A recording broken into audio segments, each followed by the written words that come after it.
Hablar de educación en enfermería, pues es un campo que reviste bastante amplitud, es decir, no es simplemente desarrollar o que ustedes desarrollen habilidades para trabajar estrictamente en la docencia en una institución educativa, sino que la educación en enfermería pues va mucho más allá de ello, ¿no? Es, como les comentaba, una labor primordial de la labor de enfermería cuando se trata de la atención de primer nivel, es decir, de la prevención hacia la salud.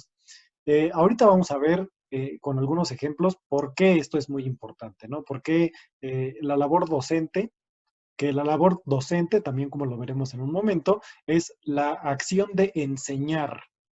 Pero uno no enseña simplemente para pasar el rato o para cumplir con una obligación. Uno enseña con la intención de que alguien aprenda eso que queremos enseñar. Entonces, en todo esto, pues ahorita vamos a ir encontrando relaciones y aspectos que seguramente van a ir relacionando mucho con su vida cotidiana en el hospital, en la escuela, en la calle, etcétera, y con su práctica profesional, específicamente en la enfermería. Bueno, en primer lugar, debemos entender que la educación es un hecho social.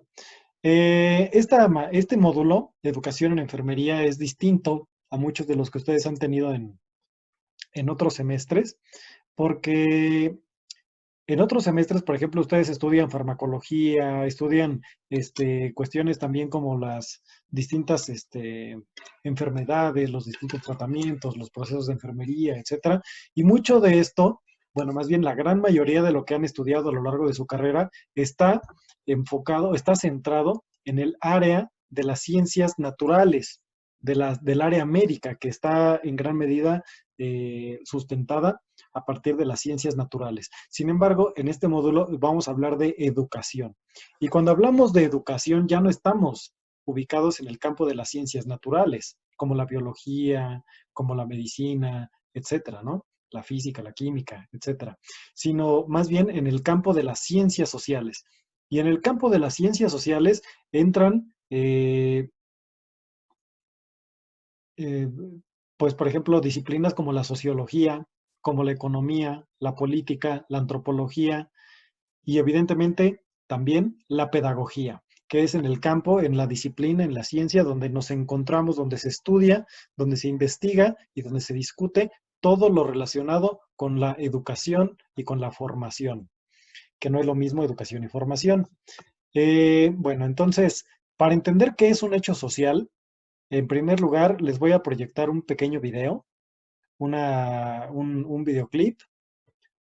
Híjole, espero que no haya problemas con los derechos de autor en YouTube. Pero bueno, a ver, voy a proyectarlo. Espérenme un segundito nada más en lo que lo abro. Este está por acá.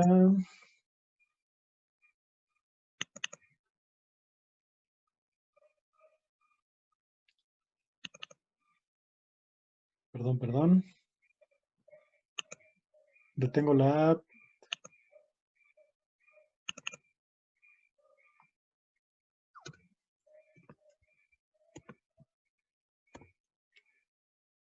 Y a ver, ahora sí. Compartir con sonido. Un momento, no se ve.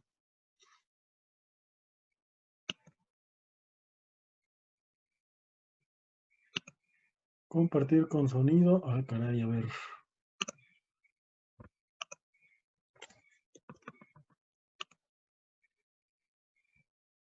Tengo que abrir en otro programa porque no me permitió VLC.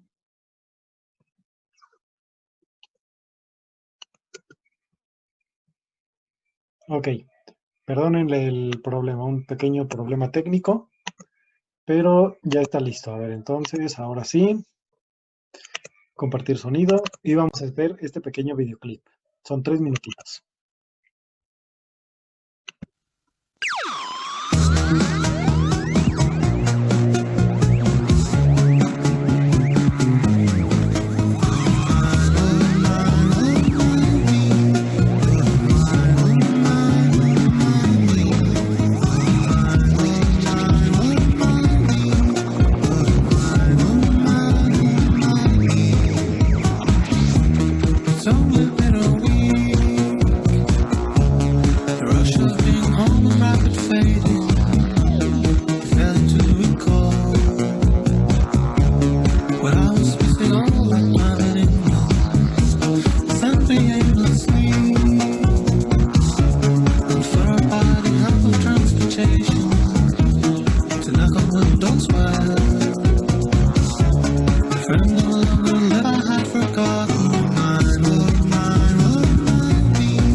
words will speak for us.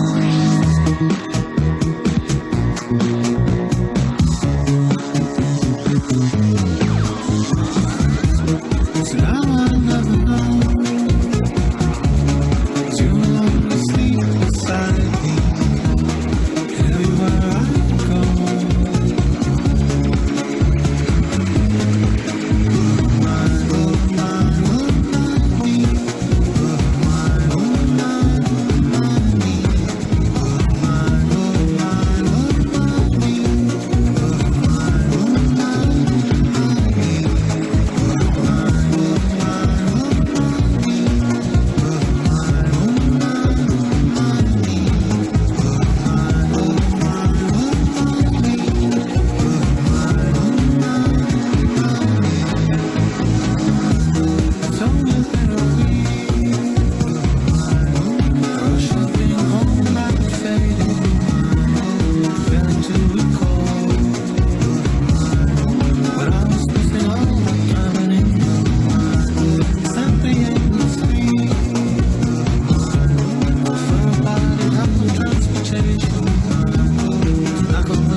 Muy bien.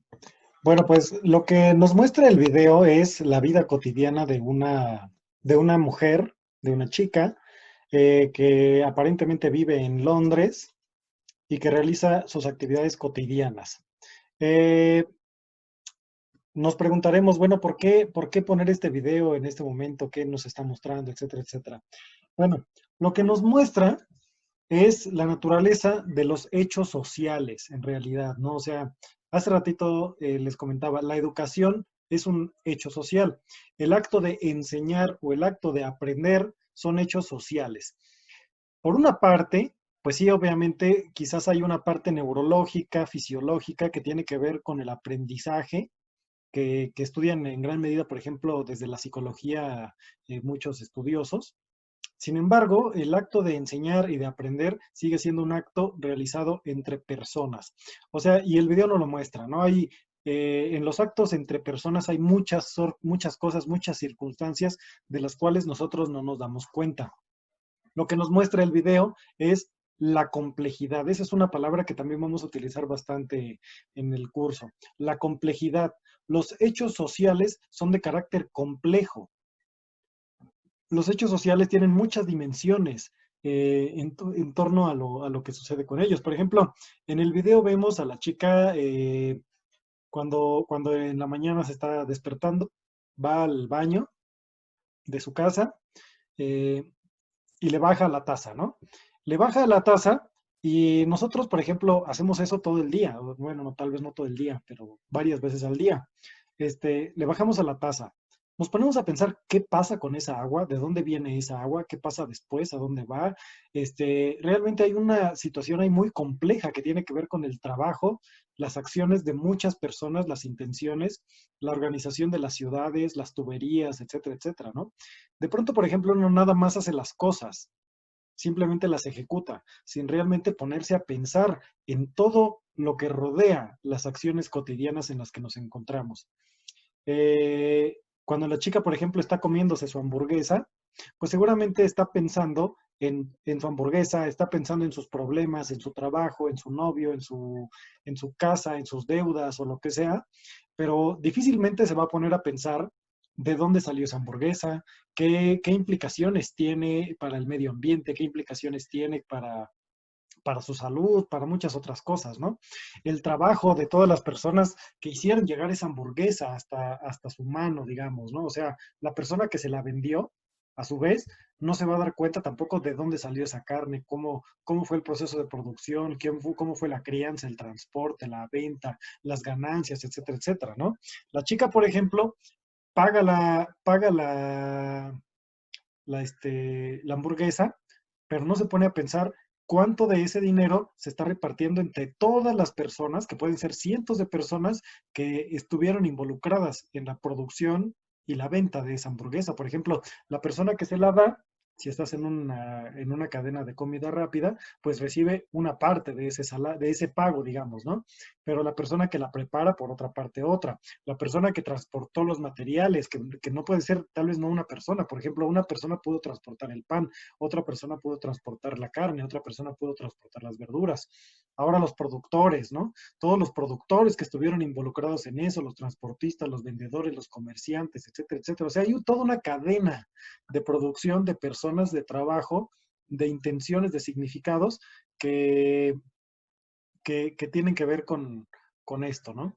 Eh, los hechos sociales se perciben en gran medida a partir de lo que hay un autor, un sociólogo que se llama Wright Mills, que él denomina una cualidad mental que él denomina la imaginación sociológica.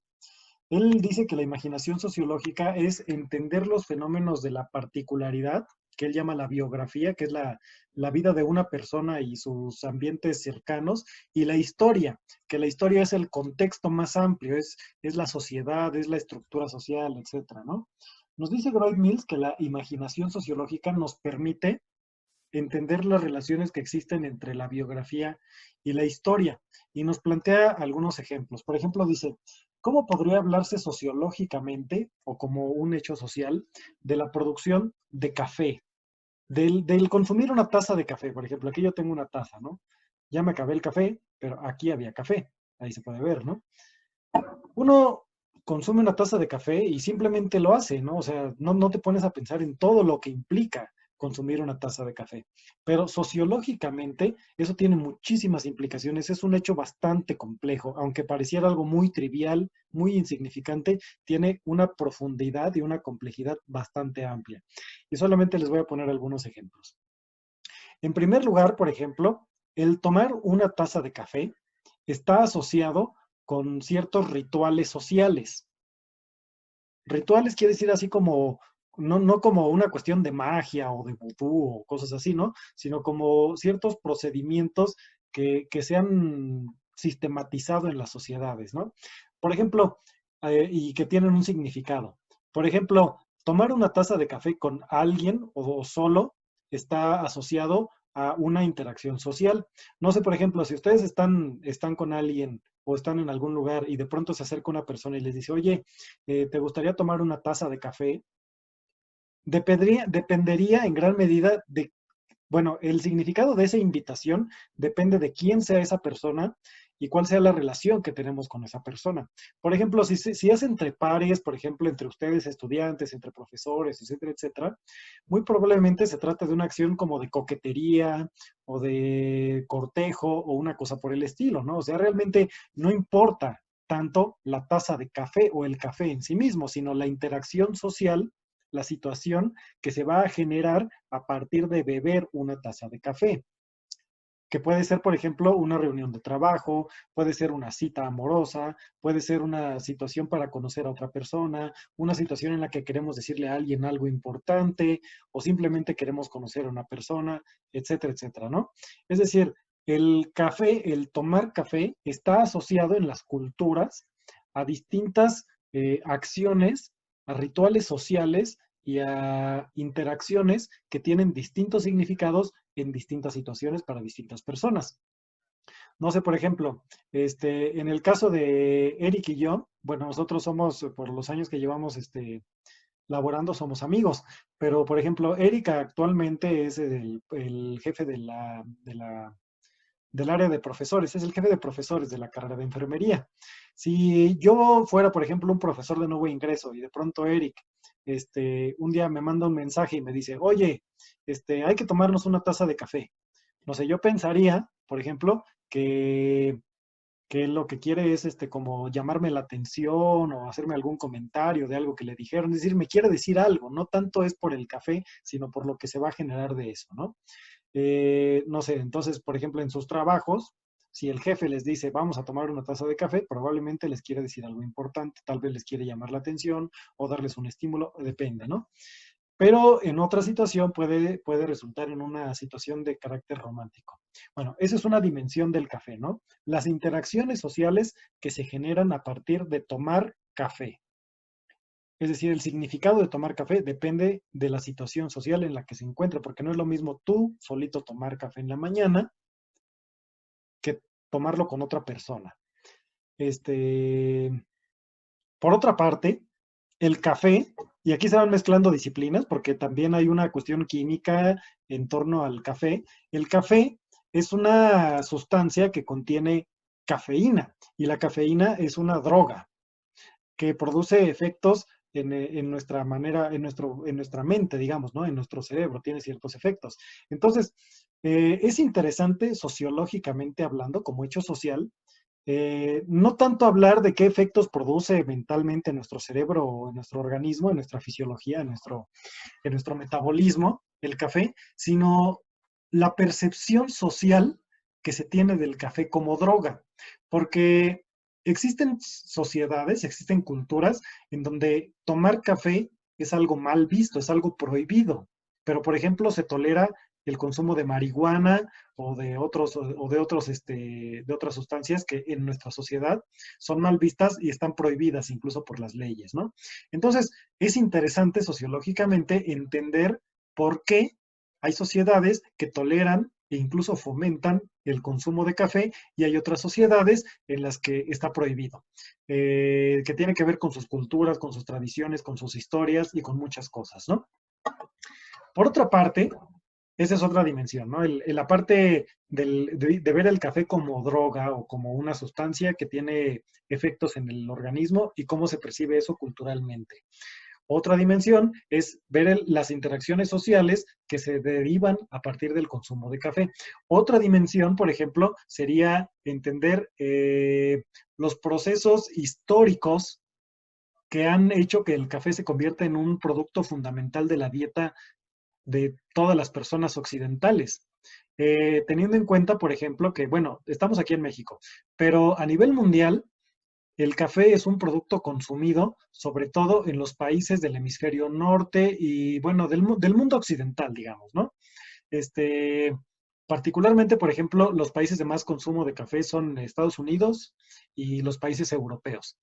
Sin embargo, si nos ponemos a pensar, ni en Estados Unidos, ni en Canadá, ni en los países europeos, que son todos esos países del hemisferio norte, se produce café. El café se produce originalmente, bueno, tiene su origen en África y a partir de ahí se extendió su producción hacia otros países como por ejemplo América Latina, que tienen ciertos climas cálidos y tropicales donde sí se favorece la producción, el crecimiento de las plantas de café. Es decir, en los lugares donde se consume café, que prácticamente es en todo el mundo, pero no necesariamente, bueno, en todo el mundo se consume café, pero no en todo el mundo puede crecer el café. Es decir, no es un alimento nativo de las sociedades que lo consumen, de muchas de las sociedades, de muchos de los países que consumen el café. Por ejemplo, Estados Unidos o por ejemplo los países europeos. En este sentido, el consumo de café es producto de procesos históricos como la colonización de ciertos países, la conquista de ciertos países y los procesos actuales de globalización también.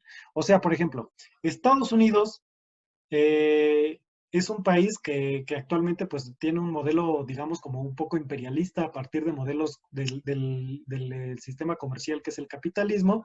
Y si nosotros nos ponemos a pensar en la historia de la humanidad, los países europeos prácticamente en algún momento conquistaron a todos los países. Por ejemplo, México fue una colonia de España, Brasil fue de Portugal, Estados Unidos, la India de Inglaterra, Estados Unidos de Inglaterra, la India también de Inglaterra, Australia de Inglaterra, África se la dividieron ahí entre todos los países europeos. Entonces, esta colonización hizo que los productos alimenticios que eran nativos de un lugar se trasladaran a otros, ¿no? Entonces, por ejemplo, pensemos, Si nosotros vamos a Estados Unidos o vamos a Europa, podemos consumir café en alguna cadena de café, que ese café se lo están comprando a otros países, a otros productores. Sin embargo, nosotros, por ejemplo, tenemos que los países en Latinoamérica o en África, que es donde se produce el café, son mayoritariamente pobres, son países en vías de desarrollo o, como se les decía antes, países de tercer mundo, mientras que los países de primer mundo pues están quedándose, digamos, por ejemplo, por la venta de una taza de café, se están quedando con la mayor parte de las ganancias, y a los productores originales que están en el campo latinoamericano o en el campo africano les llega una miseria de todo de todo ese dinero que se está produciendo por su trabajo y por el trabajo de muchas otras personas, ¿no? Entonces, entender estos procesos de producción, de transporte, de comercialización, de por qué cuesta lo que cuesta, de por qué el café de Starbucks consumir café en Starbucks tiene ciertas implicaciones a lo que sería, por ejemplo, consumir café en una cafetería que hace café o que vende café orgánico de Chiapas, por ejemplo, donde el dinero le llega más directamente al productor, hay menos intermediarios, etcétera, etcétera. O sea, todas esas cosas que he mencionado y muchas otras cosas más se podrían discutir de un hecho tan simple, aparentemente, pero no lo es, como tomar una taza de café. Es decir, como hecho social, tomar una taza de café está rodeado, está atravesado por un montón de elementos que generalmente no pensamos, pero que están ahí, que son muy importantes y que se deben analizar. Los hechos sociales son de carácter complejo. Y así es la educación. La educación también es un hecho social en el que tienen que ver muchísimas, muchísimas cosas. La historia, las sociedades, la posición, la política, la economía, la cultura, muchas cosas, ¿no? La misma historia de las personas en particular, etcétera, etcétera, ¿no? Por ejemplo, ya hablando de educación, muchos hemos oído hablar, seguramente comentarios, del sistema educativo finlandés, y se le llama, se le reconoce así como uno de los mejores sistemas educativos, como una de las mejores sistemas educativos por los resultados que tienen los estudiantes. O también, por ejemplo, de las escuelas en Japón o en Hong Kong, que son actualmente en Singapur, que son los sistemas educativos más reconocidos por los resultados que otorgan. Pero tengamos en cuenta, si nosotros quisiéramos implementar el sistema educativo finlandés en México, ese mismo sistema educativo sería un fracaso. ¿Por qué? Porque en Finlandia hay ciertas condiciones sociales, hay cierta historia, la gente tiene ciertas costumbres, las personas han sido formadas o se están formando bajo cierto contexto que es muy distinto, incluso en clima, en historia y en todo, por ejemplo, el contexto mexicano. Entonces, si nosotros dijéramos, vamos a tomar el sistema educativo finlandés y lo vamos a aplicar exactamente igual en México sería un fracaso, mientras que en Finlandia es un éxito, en México es un fracaso. Lo mismo sucedería si nosotros queremos trasladar cualquier otra cosa de un contexto a otro. ¿Por qué? Porque las condiciones y los elementos contextuales cambian. Esto es muy diferente, por ejemplo, a cuando, como no sé, por ejemplo, la vacuna contra el COVID. La vacuna rusa. Se está desarrollando una vacuna rusa para combatir el COVID, que es un organismo, bueno, es un virus, ¿no? Es un organismo biológico.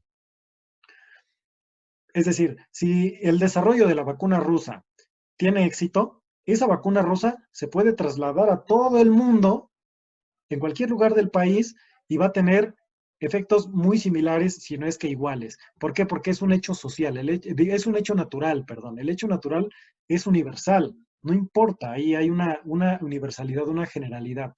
Pero ¿por qué? Por ejemplo, ese es en el caso de la vacuna, pero por ejemplo, en el manejo de la pandemia, ahí no podríamos, por ejemplo, se ha criticado mucho el manejo de la pandemia en México por López-Gatell y ha defendido su utilidad, pero muchas personas, por ejemplo, se ponen a comparar. Es que, por ejemplo, no sé, en Australia hicieron estas actividades, en Nueva Zelanda, por ejemplo, hicieron esto y aquello. A ver, ¿por qué no hacemos lo mismo que Nueva Zelanda? Porque México no es Nueva Zelanda. Porque si hiciéramos lo mismo que Nueva Zelanda, México probablemente hubiera llegado a un resultado muy distinto al que tenemos ahora, siguiendo el mismo modelo que en Nueva Zelanda o que en cualquier otro país. Es decir, las acciones se tienen que adaptar a las situaciones específicas del contexto social e histórico en el que están sucediendo. En el caso de las ciencias sociales no hay esa universalidad. Debemos tener en cuenta todas las dimensiones, todos los aspectos que configuran el fenómeno social y actuar con base en ello. En el caso de la enseñanza, de la docencia, sucede algo similar. Por ejemplo, uno puede pensar en estrategias de enseñanza, en actividades de enseñanza y decir, bueno, a ver, voy a diseñar mi estrategia y la voy a aplicar con un grupo. Y con ese grupo puede resultar de una manera adecuada, puede ser un éxito lo que hemos diseñado. Pero después nos vamos al siguiente grupo, que puede ser el mismo día o al siguiente día, y ese grupo, ese otro grupo es distinto.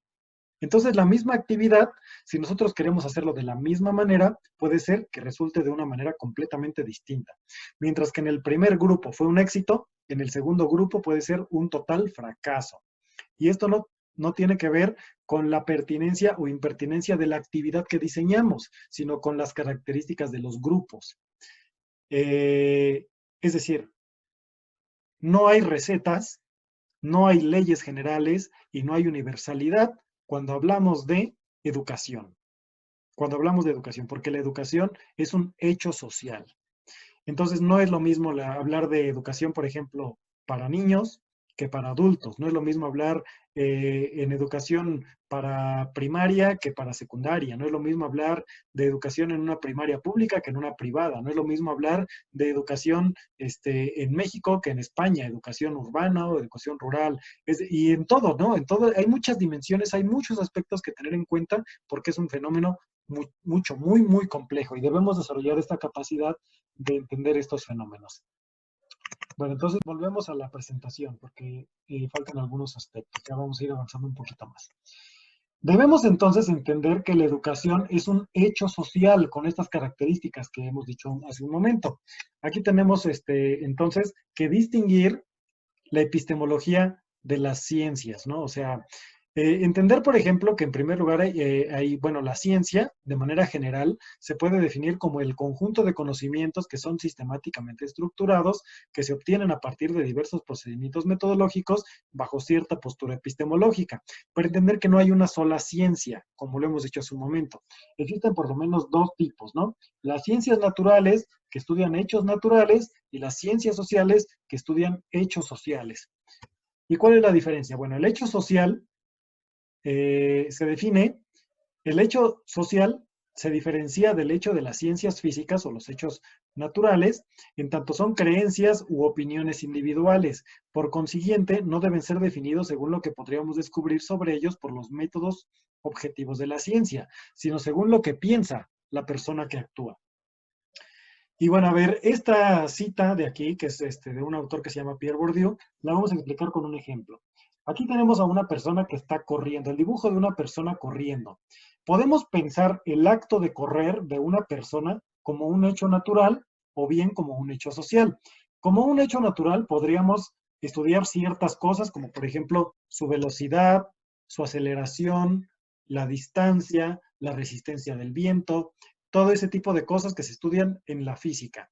O, por ejemplo, en la bioquímica, biología y química, que sería como el asunto de las ciencias de la salud, podríamos estudiar, por ejemplo, los efectos que tiene en el organismo, en el metabolismo, la aceleración del corazón, los efectos que tiene en la salud, las hormonas o las sustancias que se generan a partir de correr, entre muchas otras cosas, ¿no?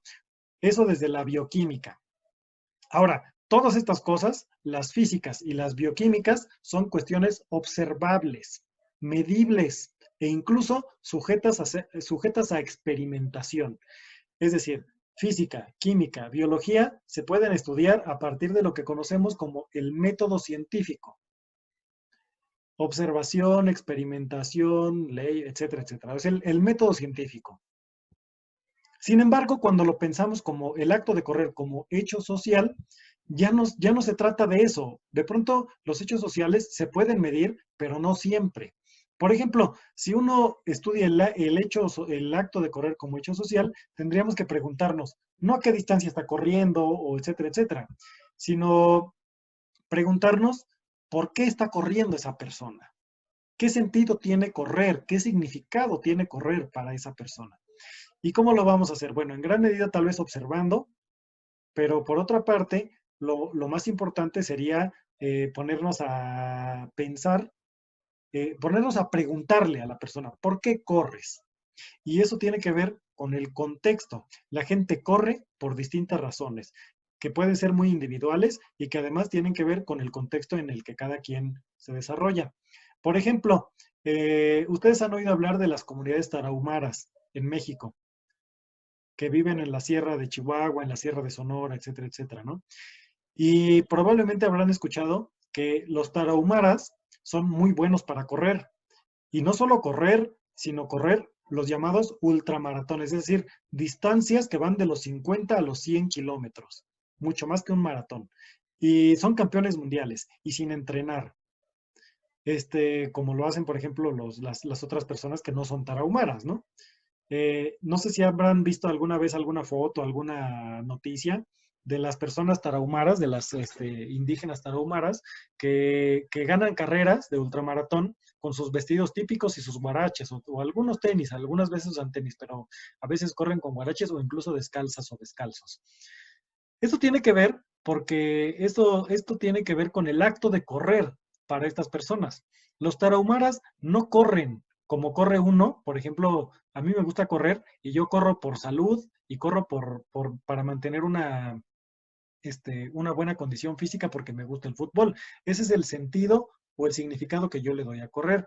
Y cuando voy a correr, me pongo ropa para correr y voy a los lugares asignados para correr, por ejemplo, una pista de correr, una ciclopista, una carretera, etcétera, etcétera, ¿no?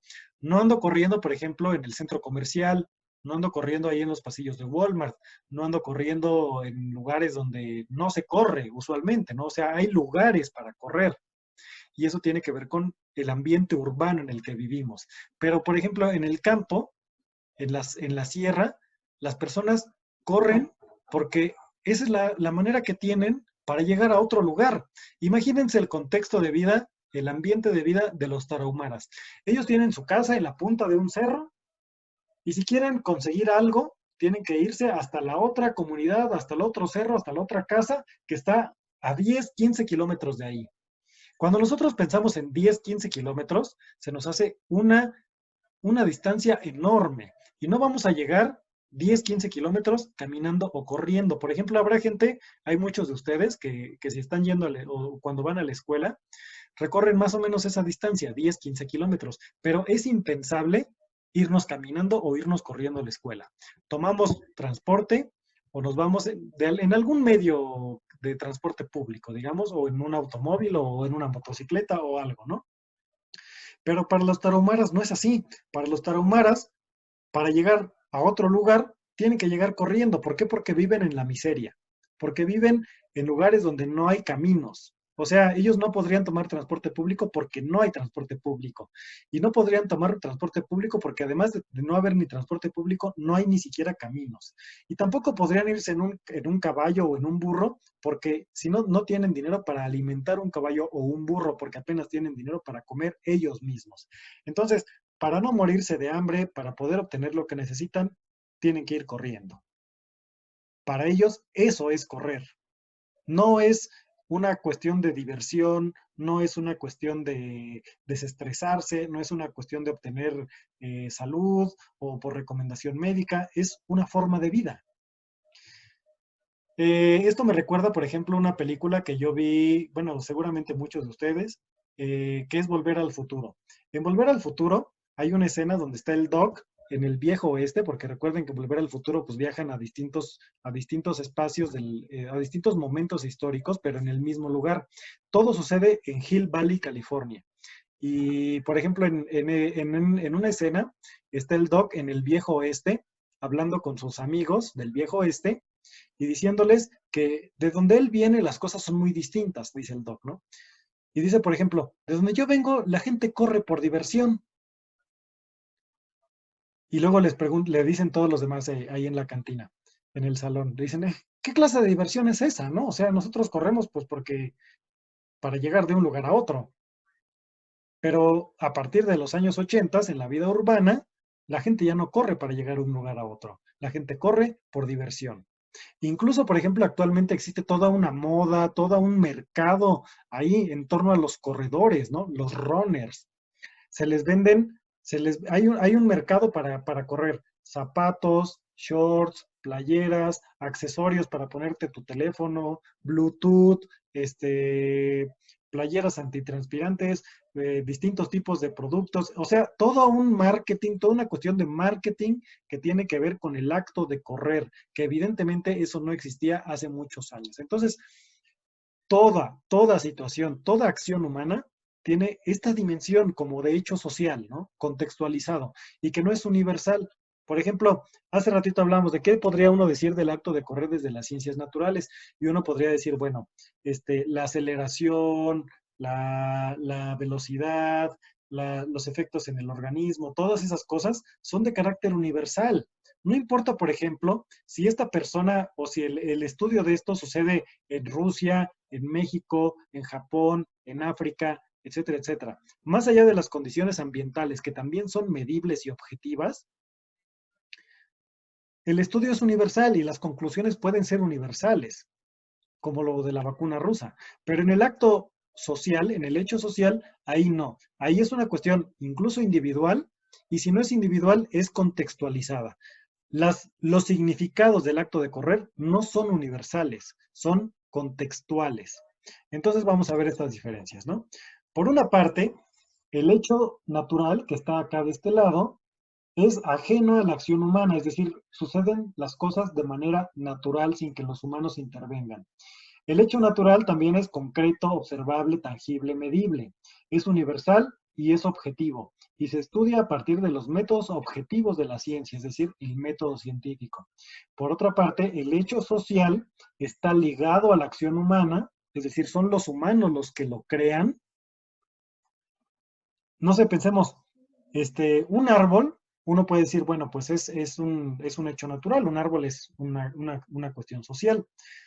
Digo, es una cuestión natural. Sal tiene células, tiene procesos bioquímicos también, entre otras cosas, ¿no? Es un ser vivo.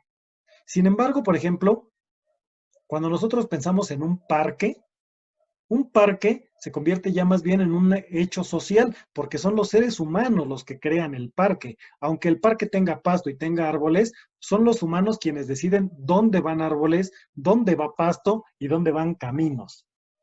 Dónde va una ciclopista, dónde van juegos, dónde va, etcétera, etcétera. Aunque uno vea un entorno natural a su alrededor, la construcción de ese entorno natural que es el parque es un hecho social, es decir, está construido por los seres humanos. Mientras que, por ejemplo, el bosque es natural. El bosque, los árboles salen donde tengan que salir por acción natural. Mientras que el hecho social lo construyen, lo hacen los seres humanos.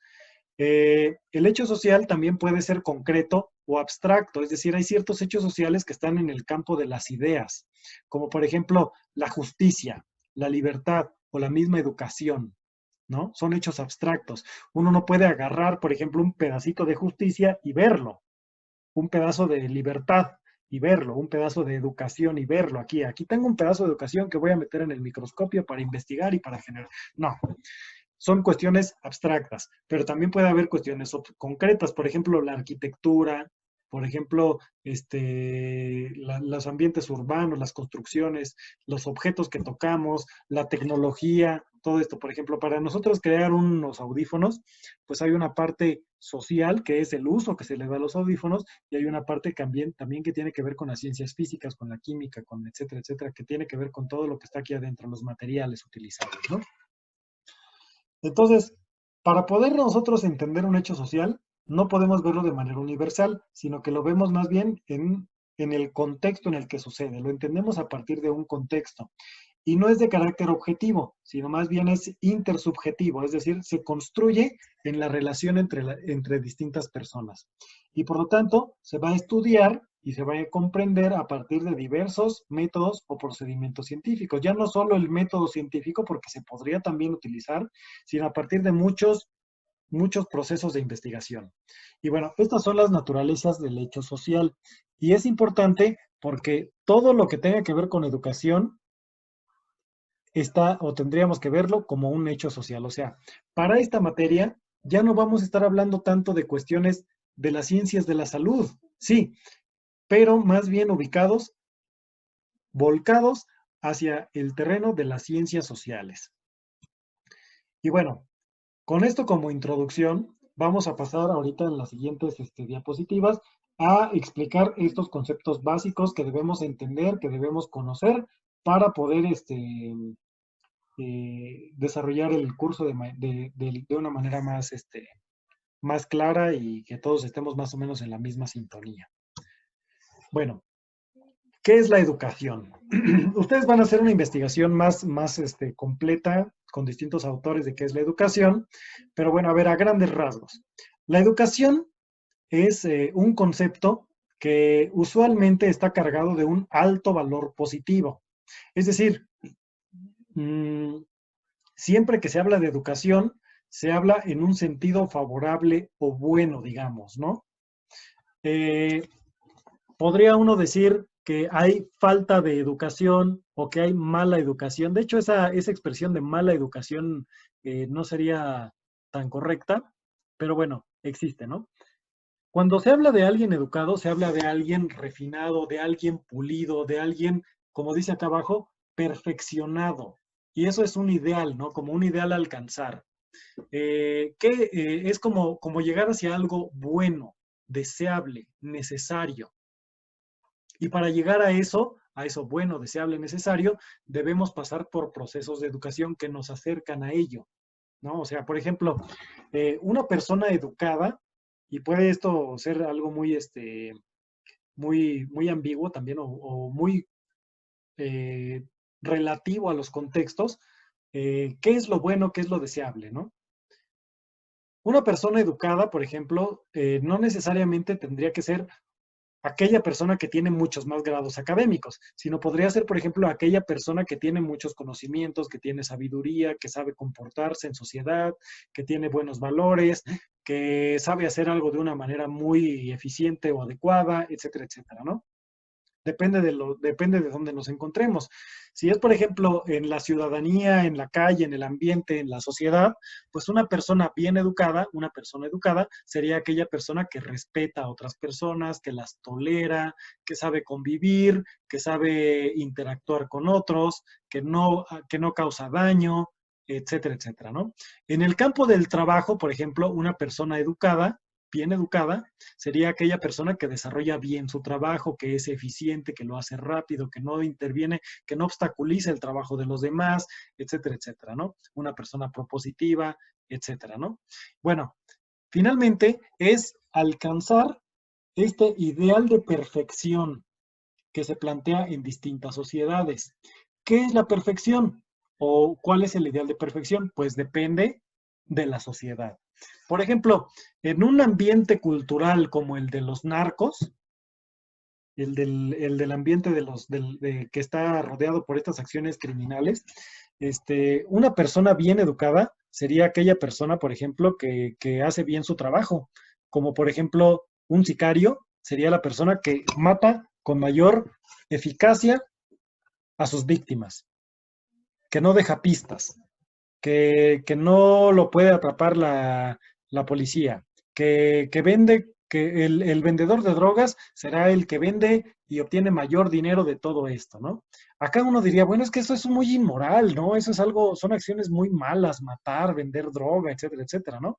Pero es que eso es el ideal de perfeccionamiento, no sé, pensemos por ejemplo en los famosos niños sicarios, que son eh, bueno, de pronto, o sea, yo he leído algunas noticias, ¿no? Respecto a niños sicarios, que son niños de 13, 14, 15 años, 16 años, que desde una pequeña infancia fueron educados para matar.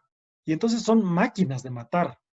Son expertos en el uso de distintas armas, pueden ejecutar esas acciones con un grado de perfección que a nosotros nos parece o nos parecería, a muchos de nosotros nos parecería así como espantoso, algo muy malo, ¿no? ¿Cómo puede alguien ser tan bueno para matar? Bueno, pues en el ambiente, en la cultura del narco, eso es una persona muy bien educada, ¿no? Para nosotros más bien diríamos, no, es que es una persona muy mal educada, ¿cómo puede estar matando y ser alguien bueno, ¿no? Pues es alguien bueno en el contexto en donde eso se considera bueno, pero en otros contextos puede ser lo contrario. Entonces, nuevamente, ¿qué es la educación o cómo se define? Pues depende del contexto. Eh, pero bueno, a grandes rasgos es esto, ¿no? Es ese ideal por la perfección y que se va a lograr, aquí tenemos en esta parte, a partir de la influencia y transformación. En sentido amplio, cuando sucede así como en cualquier contexto, en situaciones cotidianas, pues esa influencia y transformación puede suceder de manera no intencionada, no dirigida y no planificada. Es decir, como que el ambiente mismo nos va a educar para llegar, para influir y transformarnos, siempre en un sentido de perfeccionamiento, pero no con intención, no con dirección y no con planes. Pero en sentido estricto, que es por ejemplo lo que sucede en las escuelas o en los procesos de entrenamiento o en los cursos, talleres, etcétera, etcétera, esa influencia y transformación sí sucede de manera dirigida, intencionada y planificada. Por ejemplo, nosotros ahorita, mediante esta clase, ahorita en el día de hoy, la clase del día de hoy, tuvimos cierta intención. Nosotros planificamos ciertas acciones y las hemos dirigido específicamente a ustedes porque queremos influir en ustedes y transformar su pensamiento para que entiendan la lógica de la educación, etcétera, etcétera. Sucedería de forma distinta, por ejemplo, cuando estamos en la calle, con el grupo de amigos, etcétera, etcétera, ¿no? Por ejemplo, las mamás que dicen, ¿no?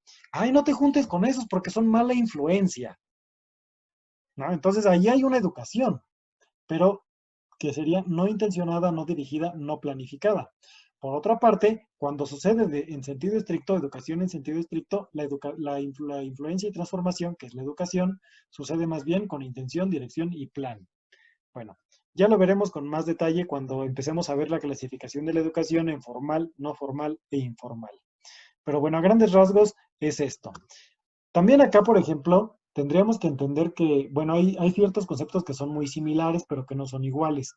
Educación, formación y socialización. Parecen mucho, ¿no?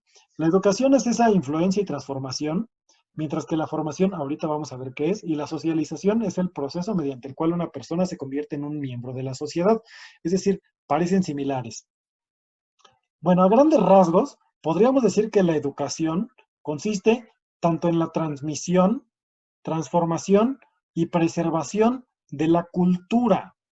Ahora, por eso es que decimos que el ideal de perfección o lo que es bueno, lo que es malo, lo que es necesario, lo que es innecesario, etcétera, etcétera, es muy relativo, porque hay distintas culturas. No hay una cultura, hay muchas culturas. Ajá.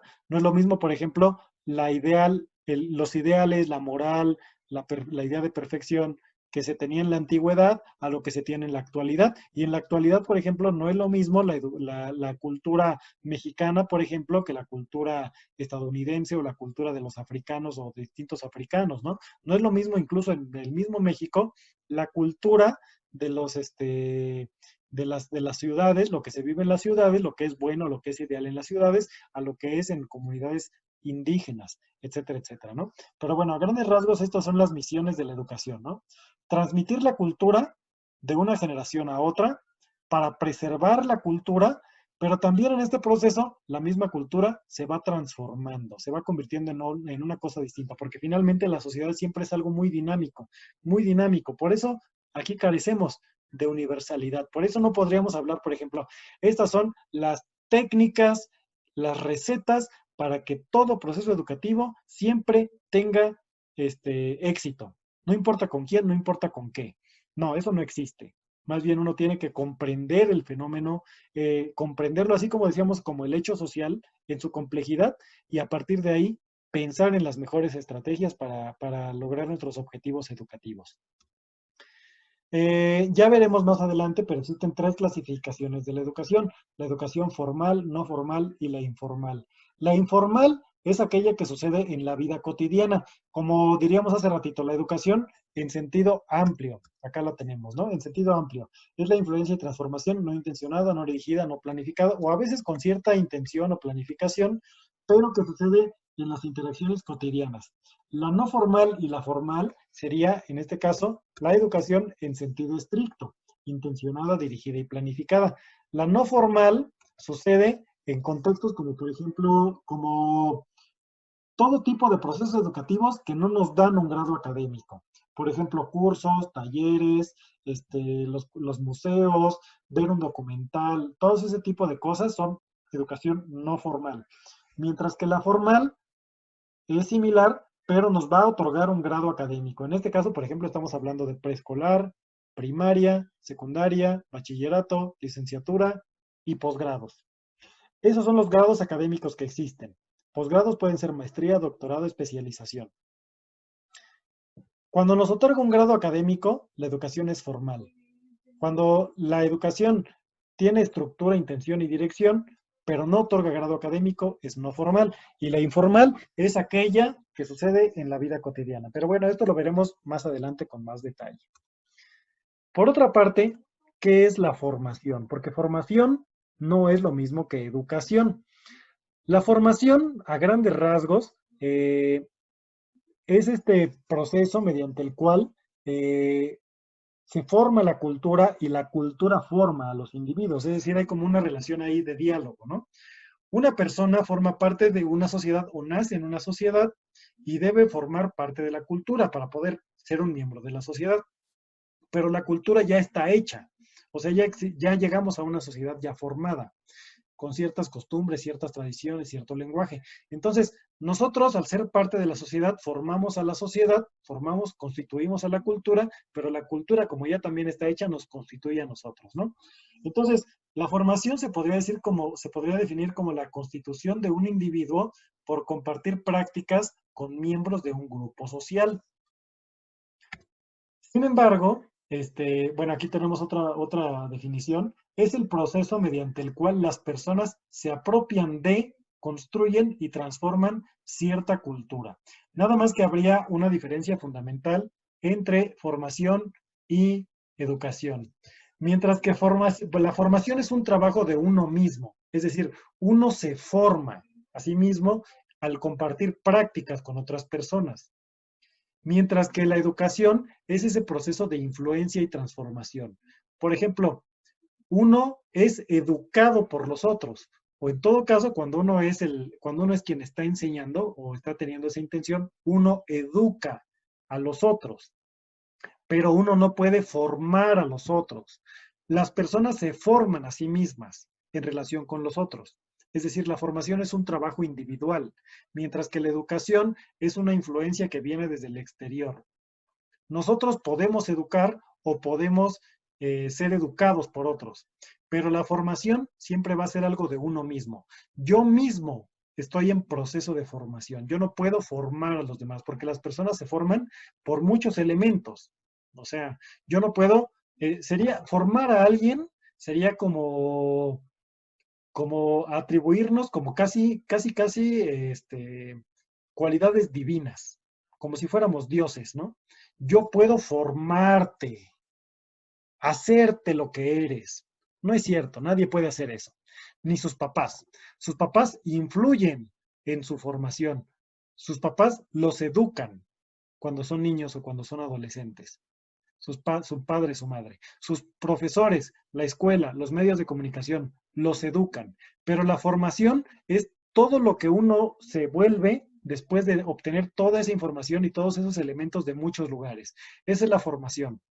Ese proceso individual en la cual las personas se apropian de la cultura, la construyen y la transforman. Esa es la formación. Mientras que la educación es el proceso de influencia y transformación dirigida, intencionada, en sentido estricto, que una persona o grupo de personas ejerce sobre otra persona o grupo de personas. Ahí está la diferencia, ¿no? Mientras que la educación sí se puede brindar, uno brinda educación o se puede tomar, uno toma educación, la formación no se puede brindar. La formación es un trabajo individual. Pero bueno, este es un asunto que también es muy importante distinguir, ¿no? Por ejemplo, un docente no se puede denominar a sí mismo o no debería formarse a sí mismo como formador. Un docente enseña, educa, mas no forma. El estudiante es quien está en proceso de formación. Y el proceso de formación lo toma de distintos profesores que lo están educando, lo toma además de sus propios compañeros, lo toma del ambiente, lo toma de muchos aspectos, ¿no? Pero el estudiante se forma. Pero estrictamente en un salón de clases, pues lo que sucede es procesos de educación, ¿no? Y la formación es como un concepto más amplio y la educación es un proceso más restringido, digamos, ¿no? Bueno, otro concepto importante, pedagogía. ¿Qué es la pedagogía? Cuando uno habla de pedagogía, bueno, pues pensamos en muchas cosas, ¿no? ¿Qué es? Que podría ser una ciencia, un arte, una disciplina, que se dedica al estudio de cómo se forman los niños, cómo se educan a los niños, las cuestiones de la escuela, de la docencia, de la didáctica, etcétera, etcétera. Bueno, pues a grandes rasgos, la pedagogía sí es todo eso, en realidad, ¿no? Todo eso que aparece ahí. Podríamos decir que es la ciencia social cuyo objeto de estudio es la educación. De hecho, vamos a ponerle de manera más amplia. No es la educación, es la formación. Porque dentro de la formación está la educación, es decir, la educación es como un pedazo de la formación, que es más amplia. La ciencia social cuyo objeto de estudio es la formación.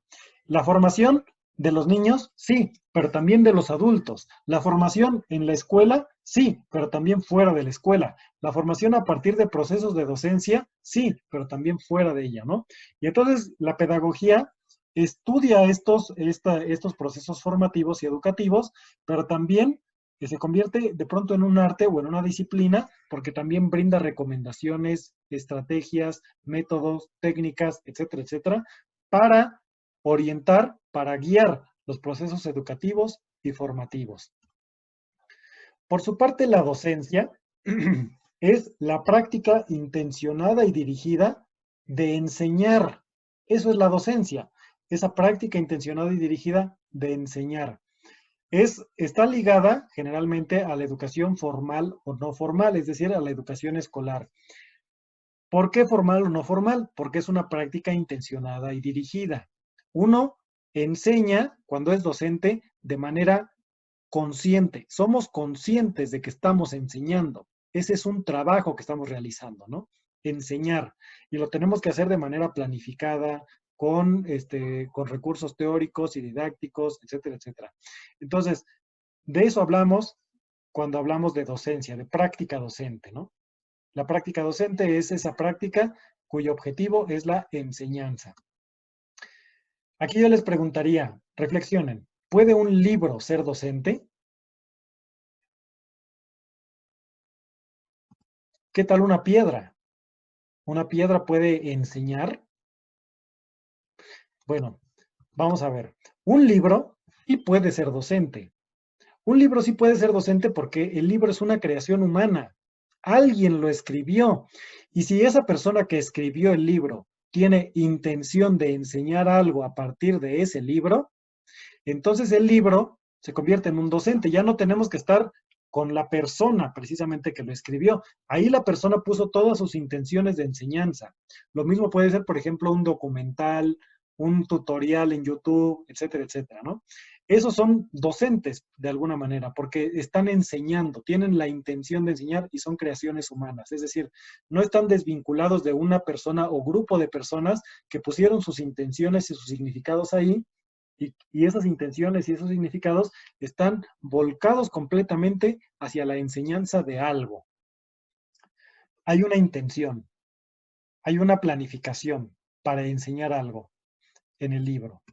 Por otra parte, la piedra, a menos que alguien la haya puesto ahí para enseñar algo, la piedra no está enseñando nada.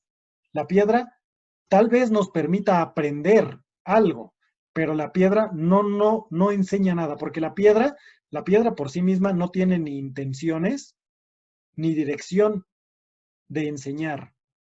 La piedra, puede suceder que nosotros nos tropezamos con la piedra y aprendemos algo, pero la piedra no nos enseña. La piedra, el aprendizaje es algo que sucede con nosotros mismos, no por intención de la piedra. Por ejemplo, existe esta canción, ¿no? Una piedra en el camino me enseñó que mi destino era llorar y llorar. Rodar y rodar. Bueno, no me acuerdo cómo va. La piedra, realmente, esa frase poética está mal formulada. La piedra no nos enseñó nada. La piedra no puede enseñarnos nada. Más bien tendría que formularse de esta manera. Yo aprendí de una piedra que mi destino era rodar y rodar, o llorar y llorar, no me acuerdo. Yo aprendí de la piedra, pero la piedra no me enseñó. Es decir, puede existir aprendizaje sin enseñanza, pero la enseñanza en el acto docente es una práctica intencionada y dirigida. El libro sí puede tener esas intenciones y esa dirección, la piedra no, porque el libro es un acto, es una cuestión creada por seres humanos y la piedra pues es una cosa natural, no tiene intenciones. Ahora, aquí tenemos otras diferencias, ¿no? Por ejemplo, ¿cuál es la diferencia entre docente, profesor y maestro? Estrictamente, porque a veces lo usamos como sinónimo. Un docente es aquel que se dedica a la enseñanza de manera profesional, es aquel que se dedica a enseñar. Un profesor, por su parte, es aquel que profesa. Profesar tiene que ver con un acto político, podríamos decir, ¿no? Profesar tiene que ver con expresar ciertas ideas que implican cierta ideología o cierta postura política. Generalmente no se puede separar la docencia del acto de profesar. Uno, tal vez consciente o inconscientemente, está transmitiendo en sus alumnos valores, posturas políticas, entre muchas otras cosas, ¿no? Entonces, probablemente haya situaciones en las que se profese menos que se enseña, pero generalmente van de la mano. Y también tendremos que tener en cuenta que aquel que enseña también tendría que ser experto en aquello que enseña. Ese es el maestro. El maestro es aquel que es experto en algo. Entonces, a veces van de la mano, ¿no? Pero estrictamente lo que uno tiene que hacer cuando es docente, universitario o en cualquier nivel, pues es dedicarse a la enseñanza. Por lo tanto, tendríamos que ser profesionales de la enseñanza, entender bien cómo se enseña, el proceso de enseñanza. En ese acto también se profesa y también tendríamos que ser maestros en aquello que enseñamos. Por ejemplo, profesores de biología, profesores de anatomía. Más allá de ser expertos en biología o en anatomía, que es el maestro, tendrían también que ser expertos en cómo enseñar eso que están enseñando. Por ejemplo, ustedes en sus programas educativos, ustedes van a ser docentes, van a tener que aprender a enseñar algo. Si ustedes hacen su programa educativo, por ejemplo, de primeros auxilios, tienen que ser expertos y expertas en primeros auxilios, deben ser maestros en ese sentido, ¿no? Para poder enseñarlo. O sea, como que va un poco de la mano, ¿no? Y acá también además van a transmitir ciertos valores, ciertos ideales, etcétera, etcétera. Es decir, van a estar profesando también ideologías. Por lo tanto, va un poco de la mano, ¿no? Pero estrictamente en cuanto al concepto, docente, profesor y maestro son cosas distintas. Hay que tenerlo en cuenta. La didáctica. ¿Qué es la didáctica? También escuchamos mucho esto, ¿no? Hace rato como en el meme, ¿no? Oiga, profesor, ¿podría hacer las clases más didácticas? Y bueno, ¿qué es la didáctica? La didáctica es la rama de la pedagogía que estudia las técnicas y los métodos de enseñanza. Eh, en primer lugar, estudia cómo se enseña, mediante qué técnicas o mediante qué métodos se puede enseñar algo. A partir del estudio, de la investigación de la enseñanza, la didáctica va a fundamentar y orientar los procesos de enseñanza y aprendizaje. Sin embargo, esto es algo muy complejo porque son hechos sociales. Aquí tendríamos que tener en cuenta muchísimas cosas. Por ejemplo, teorías del aprendizaje. Lo vamos a ver en este curso. Vamos a ver distintas teorías. El conductismo, el constructivismo, el aprendizaje significativo, el humanismo, la teoría de la didáctica crítica, el aprendizaje por competencias, etcétera, etcétera. Cada teoría, cada autor nos va a decir cuál es la manera en que las personas aprenden y cuál sería la manera ideal para enseñar algo para que la persona aprenda. En el conductismo, por ejemplo, se habla de modificación de conductas a partir de estímulos y respuestas. Por ejemplo, aquí se aprende con base en estímulos, en recompensas o en castigos. Mientras que, por ejemplo, en otras teorías como el aprendizaje significativo, no importa tanto el estímulo, aprendizaje o castigo, sino más bien otra cosa que le llaman la motivación, que se obtiene de manera distinta, ¿no? O sea, cómo se motiva a una persona, tal vez no mediante castigos o estímulos precisamente, sino mediante la construcción de ambientes donde esa persona pueda aprender algo y relacionarlo con su vida cotidiana, etcétera, etcétera, ¿no? Bueno, teorías del aprendizaje, las veremos con detalle. Recursos disponibles o recursos de enseñanza y aprendizaje. Por ejemplo, actualmente tenemos las TIC, pero tenemos que analizar, por ejemplo, que hay estudiantes que no tienen conexión estable a Internet, tenemos que analizar que hay estudiantes que pueden tener solamente un celular para estudiar y no una computadora, etcétera, etcétera. O sea, tenemos que adaptarnos a los recursos disponibles. Contexto socioeconómico. No es lo mismo enseñar algo, por ejemplo, en un ambiente rural a personas que vienen de una comunidad indígena, a personas que están o han crecido en ambientes urbanos o en situaciones en donde no han vivido realmente situaciones graves de pobreza o algo por el estilo, ¿no? Nivel educativo, lo que decíamos hace ratito. La educación en preescolar es una educación muy distinta a la educación en primaria, secundaria, bachillerato, licenciatura y posgrado. Las clases de posgrado, por ejemplo, en la UNAM, son muy diferentes a las clases de licenciatura. Son completamente, radicalmente distintas, porque el nivel educativo implica también cierta didáctica, cierta forma de enseñanza.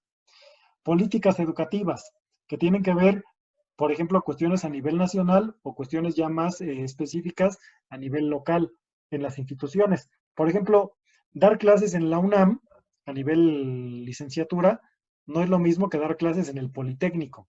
Tienen políticas distintas que orientan las acciones de los docentes y de los estudiantes, planes de estudio, exigencias, recursos, muchas cosas, ¿no? En la UNAM, por ejemplo, predomina el principio de libertad de cátedra. Por ejemplo, nosotros aquí en la UNAM hemos decidido que queremos utilizar Facebook, que queremos utilizar Google Drive, que vamos a hacer nuestras clases de esta manera. Y eso lo hacemos Eric y yo en este grupo. Pero en otro grupo pueden hacerlo de una manera distinta. Pero en otras, y eso sucede por la libertad de cátedra, que es un principio fundamental en la UNAM. Pero en otras universidades, a los docentes les dicen más bien, bueno, tienes que utilizar esta plataforma y estas estrategias que yo te estoy dando.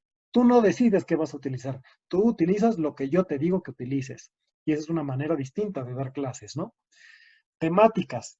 Bueno, y esto tiene que ver, por ejemplo, también con las exigencias institucionales y las políticas que están en estos dos puntos relacionados. Temáticas. No es lo mismo también, por ejemplo, enseñar matemáticas que biología, que español, que otras cosas, ¿no? O sea, existen didácticas específicas y maneras de enseñar ciertos contenidos. Hay una didáctica de las ciencias, una didáctica de las ciencias sociales, una didáctica de las matemáticas, una didáctica de bla, bla, bla, bla, bla, ¿no? O sea, es una cuestión, como pueden ver, bastante compleja. Y para poder nosotros entonces fundamentar y orientar los procesos de enseñanza-aprendizaje, debemos lograr una comprensión compleja de todo lo que tiene que ver con los procesos de enseñanza y aprendizaje. Y de eso se encarga la didáctica, de estudiar todo eso.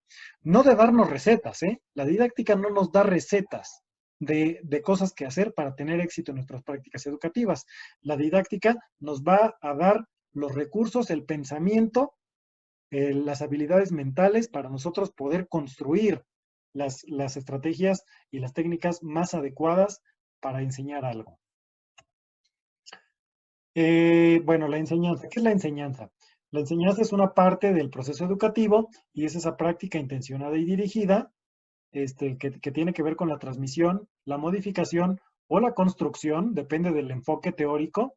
En algunos elementos, en algunas teorías es transmisión, en otras es modificación y en otras es construcción de conocimientos, ideas, experiencias, habilidades y hábitos. O sea, todo esto tiene que ver con el proceso de enseñanza. Por su parte, el aprendizaje es también parte del proceso educativo, que es enseñanza-aprendizaje, vienen de la mano. Sin embargo, como vimos hace rato, puede existir aprendizaje sin enseñanza. Y también puede suceder que nosotros queremos enseñar algo y la persona aprende otra cosa. O sea, ahí no hay una cuestión así tan directa. Si yo quiero enseñar algo, probablemente la persona que estoy tratando de enseñar lo aprenda o no lo aprenda, o lo aprenda parcialmente, o aprenda otra cosa completamente, ¿no? Hay como muchos elementos ahí que pueden interferir.